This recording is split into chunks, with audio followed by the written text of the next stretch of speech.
approached a bank to lend me some money. I said, how much do you need, Mike? I said, I need $500,000. It's in 83.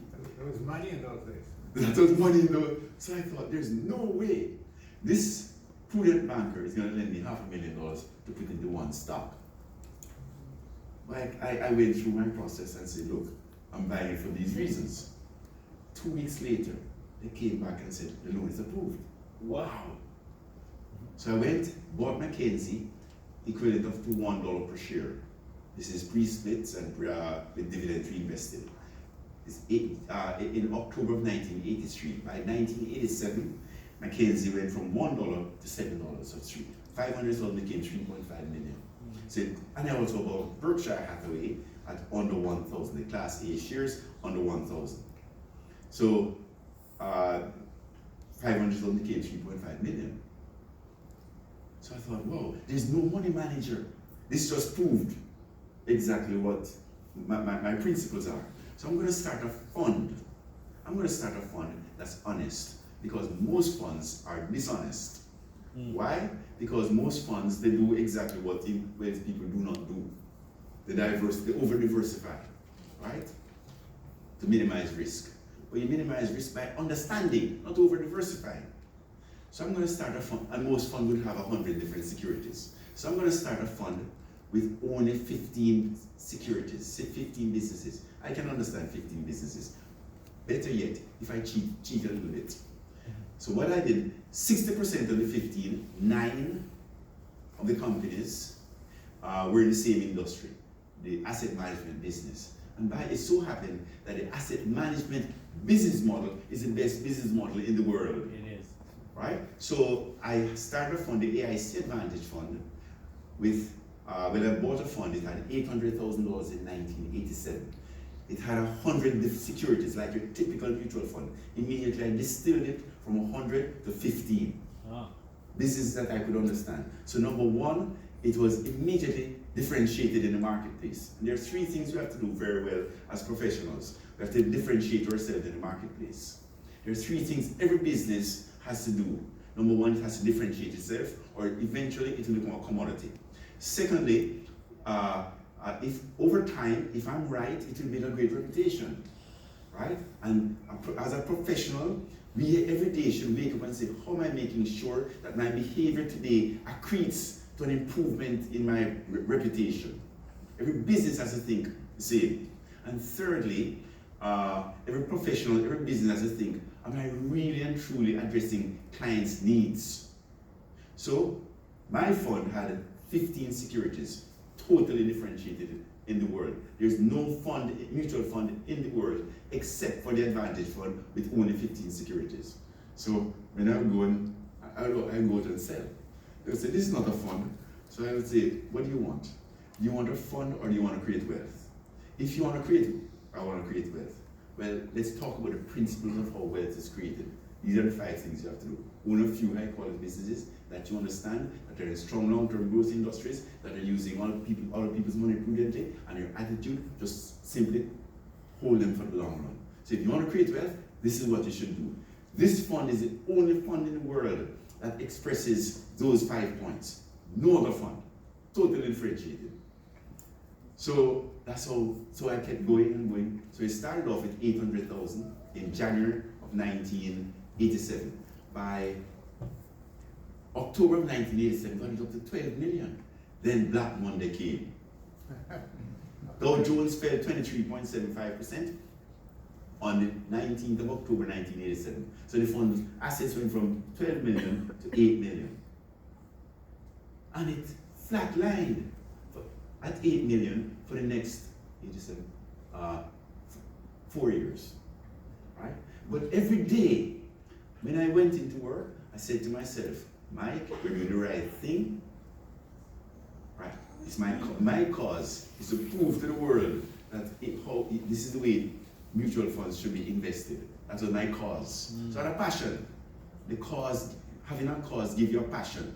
So irrespective of who I'm speaking to, I know I'm going to win the debate.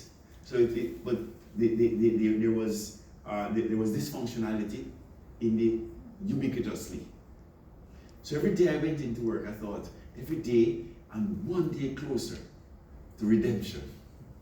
So I'm just gonna stick to my knitting. 4 years. 4 years. This is that, right? 1980 by 1991, assets went from, by then I developed a reputation and I developed a track record, which was the best in Canada. 1991, assets now started coming in because people now started to believe I had time behind me.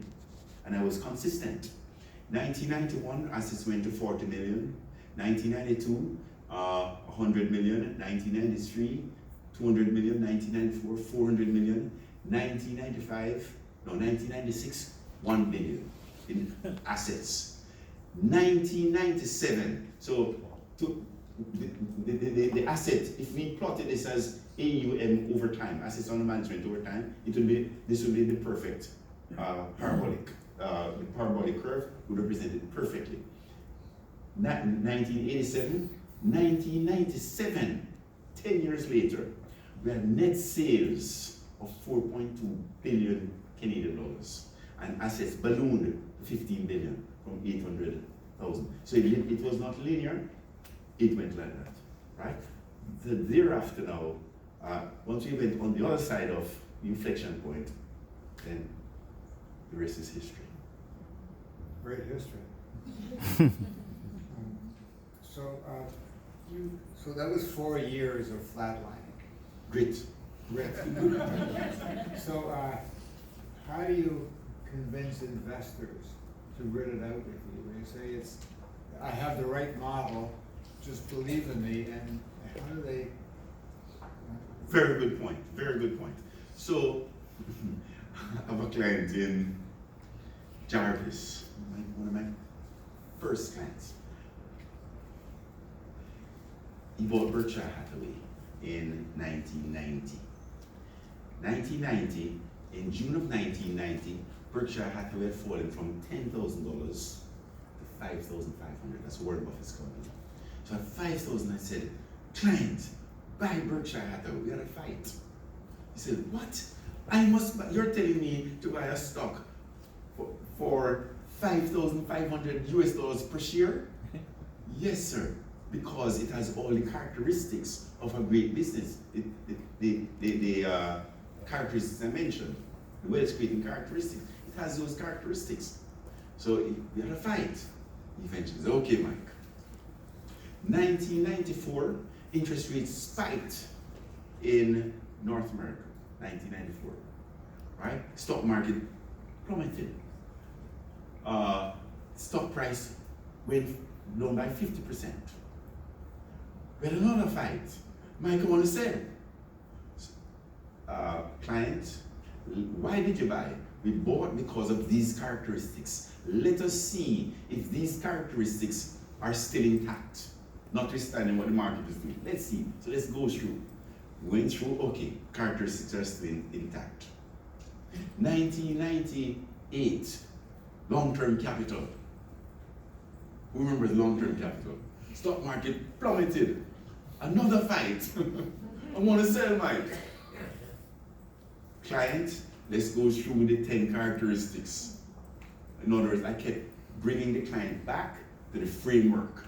And if the framework remained intact, that was what gave the client solace. So if it comes back down to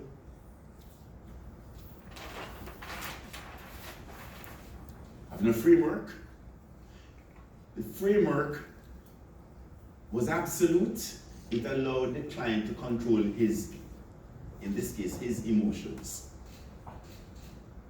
And he had access to a good advisor. Let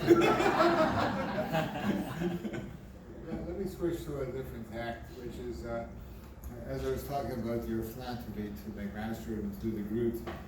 So philanthropy is important to you. You've given a lot of money to important causes. What advice can you give to others in thinking about creating a legacy? Well, in about 20 years ago, I was vacationing in my favorite part of the world, Pt.2 in Jamaica. So I was at the marina and I got up one morning, 6 a.m., went walking, and I went to the far corner of the marina and I saw this young man, 23, 24, looking out at the horizon. And so I stopped and I said, "What's your name, sir?" He said, "My name is John Shaw." I said, "John, what do you do?" He said, "Well, I'm a landscaper." What does that mean?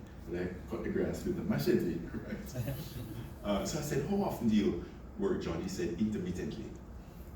So before I left the conversation 15 years later, I said, "John, you know, you have a commodity, time, on your hands. You can use it in a constructive way or a destructive way.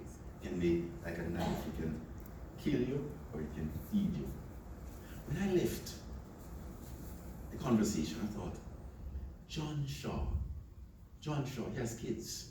When his kids look out at the horizon, what do they see? Are they optimistic? Do they see blue skies? Are they confident that tomorrow is going to be better than today? And the answer was no, no, no. When my kids look out at the horizon, are they optimistic? Do they see blue skies? Do they feel tomorrow is going to be better than today? The answer is yes, yes, yes. Now, what's the difference between John Shaw and Michael Leachin? We're both born in the same place, Port Antonio. We're both born to parents who were not together. In fact, in my case, my mom was an orphan and she was unemployed for the first 6 months of my life. She was taken by the maids of the local supermarket. So we're coming from the same place. So what's the difference? Only that I'm blessed. That's my conclusion. So therefore, do I have a responsibility? But John is less blessed, basically. Do I have a responsibility to all of those John Shaws of the world? What responsibility do I have? Because number one, I didn't choose the country in which I was born. I was blessed. I could have been born in another country that they're hailing bombs at us every day, and my future would have been truncated. Secondly, I didn't choose, in this case, my mother. I was blessed. I was born to a lady who had standards, who had high values, strong values, and she led by example. I didn't choose her. I was blessed. I could have been born to a drug addict mother, and my fate would have been different. And I was born in an era when I could own a pen. I could be educated. I didn't choose the era in which I was born. It so happens that I was born in an era in which I was not a misfit. And I could own. Had I been born 250 years ago, I would have been owned. So I am conscious of the many factors that went into my being here that I had nothing to do with. I had nothing to do with all of those factors, so I'm in order to do best. Therefore, if that is the case, what should I have a podium. I have a podium. And how am I going to use that podium? If it's not to uplift others. After you've made enough money to satisfy your needs, money, the incremental utility and fulfillment from money is zero. The incremental. What is incrementally the opposite of zero is when you uplift others. Mark.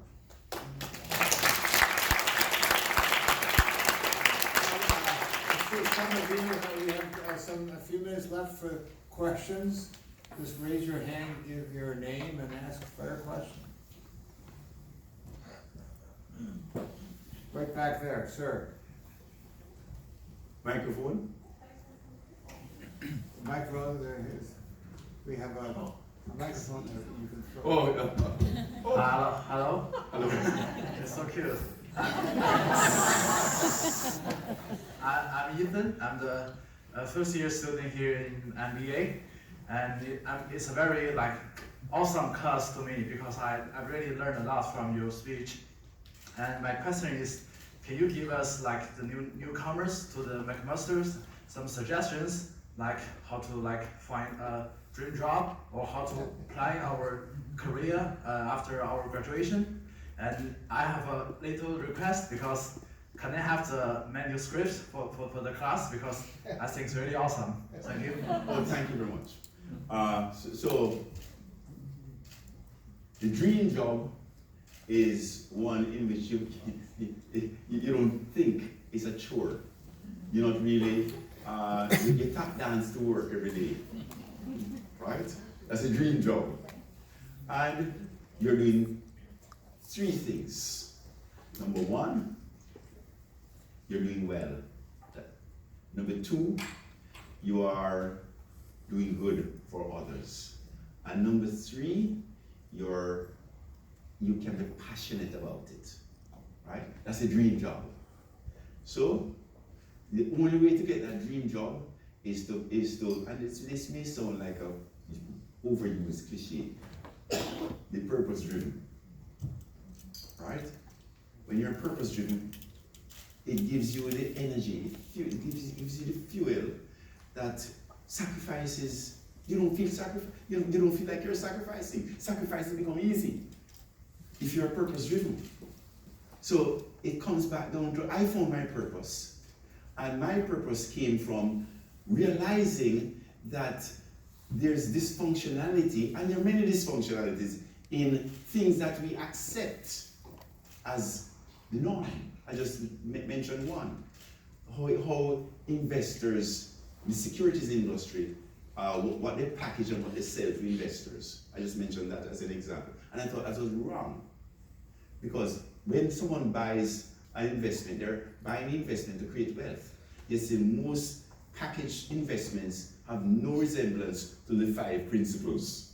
So I thought, this is wrong. So my passion was to correct that wrong, is to correct that wrong. So what I see, what's your first name, Ethan? What's your first name? John. John? Yeah. So my passion, John, was in a very crude way of putting it. I see a sea of unwashed people, investors, and I have soap. That's what I see. So therefore, right? So I have my work will be a continuous work in progress, right? But it's a passion to educate as to how wealth is created, educate people. In fact, this is the first lesson we should teach our kids, right? Because it gives them a perspective. As soon as they learn algebra, we should teach them this. Am I right? This is the first every course in university, we should start off with this. That every graduate of master, they have this perspective. They think about compounding. What am I compounding? In my life, in my personal life, in my business life, what am I compounding? We have to think compounding. So this course should be, this 10 minutes narrative should be taught in every course. I have a better idea. Could you teach it to politicians? We have time. Time for one more question. Could you throw the? Maybe you can get them later. Yes, okay. Hi, my name is Aiden. I'm second year of PhD student here at McMaster, part of the DeGroote School of Business. So thank you very much for a great talk. Very inspirational. Thank you. So my question is, well, accept that autocratic way of management that you have in your mind. So if you want to give us a piece of advice to how to run a business in executive level, what would it be? How to run a business? Yeah, in Canada.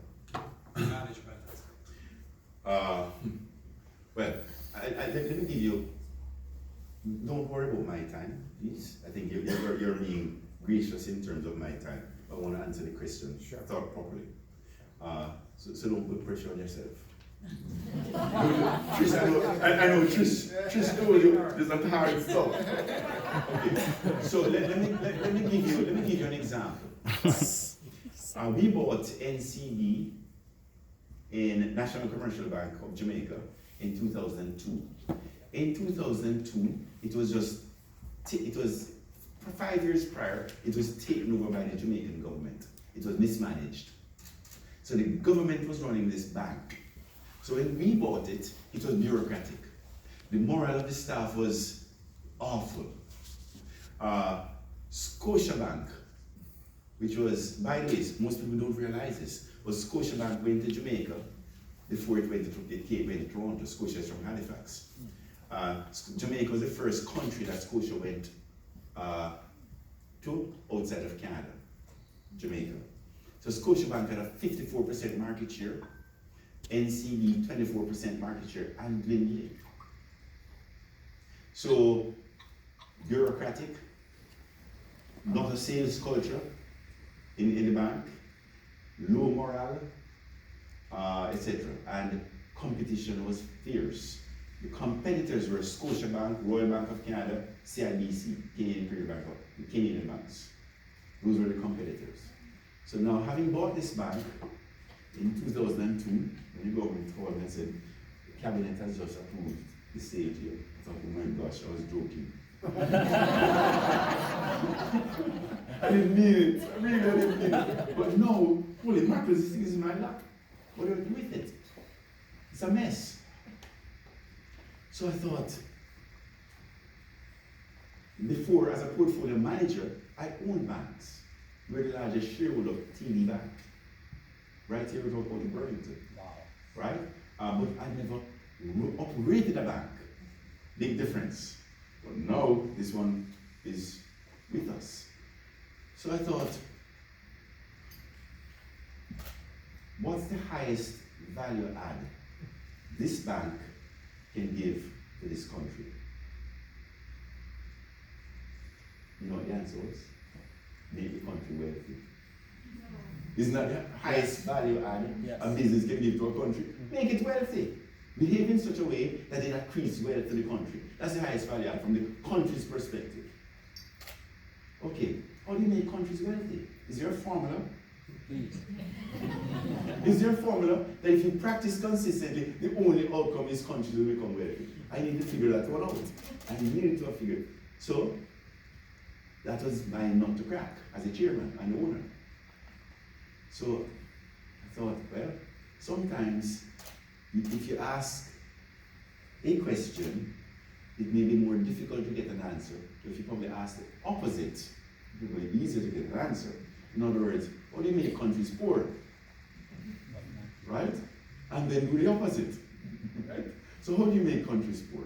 You make countries poor by not compounding. By not compounding. So historically, when was the last time you've heard the bell rang and an announcement was made? As of now, this country has just crossed its threshold from being developing to developed. When was the last time? Never. The last time was Singapore. So countries must be doing something that is implicitly wrong, but for them to remain in a constant state of developing. So how do you make countries wealthy? Well, you have to do two things. This is the thought process. I'm going through the thought process, right? You have to do two things right. Number one, you have to reinvest and compound profits. And secondly, you have to minimize the brain drain. And in other words, you have to reinvest and compound human capital. So two things. You make countries wealthy by reinvesting and compounding profits and reinvesting and compounding human capital. Okay, so now let's superimpose the reality. Historically, all these developing countries, they were colonized, they were colonies. So the colonizers extracted profits from these countries. So they were not reinvesting in the local jurisdiction. They were extracting. So there was no compounding occurring in local jurisdiction. So there was, in effect, a denuding of wealth, historically. Am I right? And wherever profits go, you have the brain drain will follow. So again, it's anti-compounding of human capital. So that's it. So if you want to create wealth for a country, you compound profits in the country, and which will stem the brain drain. So the first speech I made to the country was, look, although NCB is owned by a Canadian company, Portland Holdings, we will not, for the foreseeable future, repatriate any profits from Jamaica. The country cheered, because and by the way, the colonists were replaced by multinationals, right? They're the new colonizers, basically. So, first speech, given the framework, how do you make countries wealthy? Said, okay, I'm going to behave. This bank is going to behave in a way that is going to accrete to Jamaica being wealthy. I didn't take that approach. I want to make sure I maximize quarterly earnings. That was not my strategy. My strategy was to grow wealth for the country, and we will be the beneficiary to that, in terms of reputational beneficiary. So the first speech was, we'll not repatriate profits. Second speech was, we'll take some of our profits and reinvest it. We'll build a business that is so eminent in its reputation globally that young, bright Jamaicans will not have to emigrate to Toronto, to New York, to London, etc. They can get their fulfillment right here at home in Jamaica. So we can now compound human capital. That's a theory, right? But in so doing, what it did for the business, it gave the staff purpose. Because they thought, wow, every day I come into work, I'm making a nexus between what I do and my children and grandchildren, their future. So that's the thought process. Now execution. Because ideas are a dime a dozen. Those who implement them are priceless. Right? Everybody, they have ideas, but very few people implement them. So here's the execution. Remember who the competitors are. Scotia, CIBC, RBC. So how do you, and this is a good question for an MBA student, how do you as a local institution compete against multinationals? How do you do that?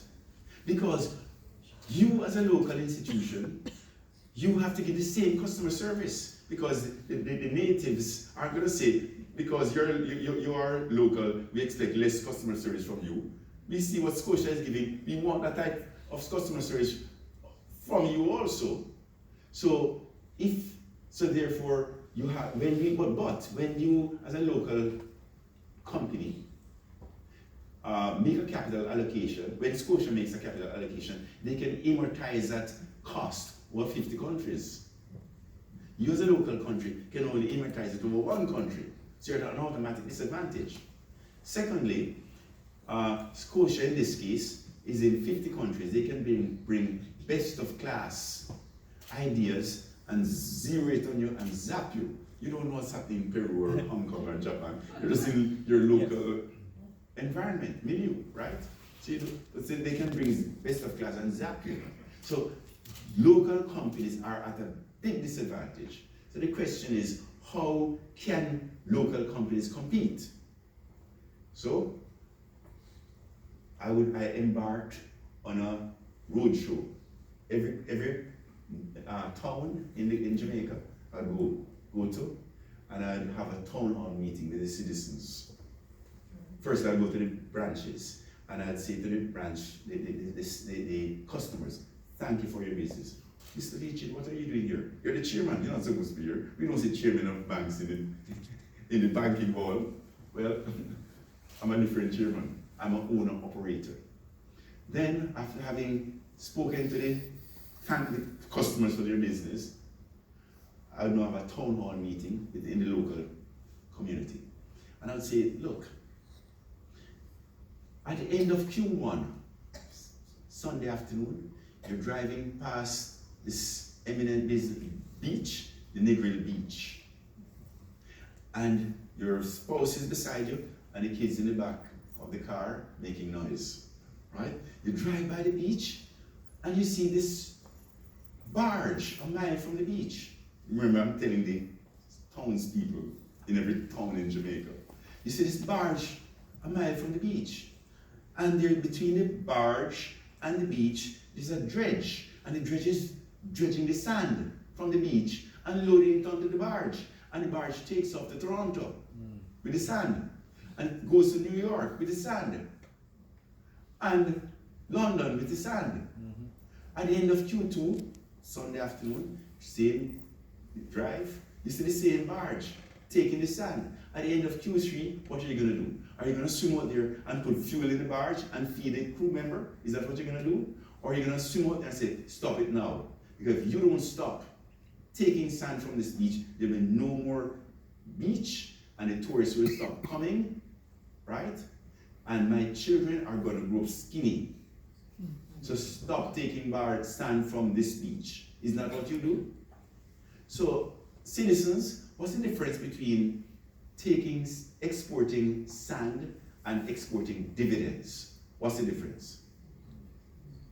Pardon me? No difference. Okay, if there's no difference, as of this afternoon, go to your RBC, Scotiabank branch, CIBC branch, and say to the branch manager, I just came back from a meeting with Mr. Leachin, and he said, tell you Scotiabank to call branch manager, call Rick Waugh in Toronto. Rick Waugh was the CEO then. Or call Gord Nixon, he was the CEO then, and tell Rick and Gord stop taking dividends from Jamaica. And if they say, no, we can't do that, then what should you do, citizens? What should you do? You want to have skinny kids? So, long and short, it gave the staff purpose, right? It gave the organization purpose. We immediately, in 2002, changed the mantra of the bank to building a better Jamaica. So there's that nexus now between what I do at work every day and the future of my country. So we made that nexus. So Scotia in 2002, 2001 was in 50 countries in 2001. This is prior to them going to South America. They made 8% of their earnings from Jamaica. Wow. Scotia went to Jamaica in 1889, right? Scotia International in 2001, which is everywhere except for Canada, 49 countries, made 25% of after-tax earnings from Jamaica. There were 49 countries, 25% came from Jamaica. Wow. That was back in 2001. It has now flipped, 2019. Scotia at 54% market share is now down to 28. NCE 24 and dwindling is now 44. So, firstly, it had to give the business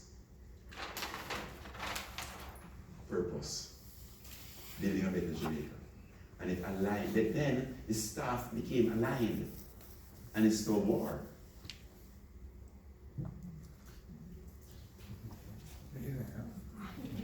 So as we close, I have one task for you. How do we build Hamilton? Because we have the same problem, right? Brain drain. Students don't stay here and work. What do we do for Hamilton? But that's a big challenge for all of us in this room, is how do we make our local communities, Hamilton, Burlington, sustainable for the students in this room. There are jobs here for you, and that there's wealth of creation here as well. So I'll leave you with that challenge. And I wanted, on your behalf, thank Michael Lee Chin for just an inspirational story that I think resonates with all of us, because it is something we can do. The purpose, persistence, creative solutions. That's what our MBA should be doing, right? And their professors as well. So, thank you, Michael.